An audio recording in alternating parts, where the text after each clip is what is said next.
সর্বশেষ ভদ্রতার সাথে হাতে পায়ে ধরে বলতেছি, এরপরে ভদ্রতাও থাকবে না, সভ্যতাও থাকবে না। বাথরুম পরিষ্কার করার ঝাড়ু স্যান্ডেল নিয়ে কিন্তু রাস্তায় নামবো। যদি আমাদের জীবনই চলে যায়, শহীদদের পরিবারে যদি আবারও গণহত্যা চালানো হয়, আমার যেই ভাইয়ের একটা চোখ অন্ধ হয়ে গেছে বাকি চোখটাও যদি অন্ধ হয়ে যায়, ইন্টারিম শুদ্ধ কিন্তু বাংলাদেশে রক্তের বন্যা বয়ে যাবে। বললাম আমাদেরকে বলা হয় আমরা ভায়োলেন্ট কথা কেন বলি, কাজ করে ভায়োলেন্ট।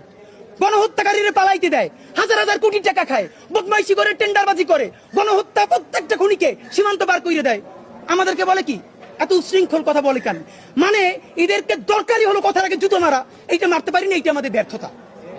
তো দুনিয়ার যেই অসভ্য ভাষায় বললে এদের কানে লাগবে। আপনাদের মাধ্যমে বলি, এইখানে বসে স্বরাষ্ট্র উপদেষ্টাকে বলছিলাম আপনি থানায় থানায় যান, রাতে রাতে যান, অন্তত ওনাকে একটা ধন্যবাদ জানাই।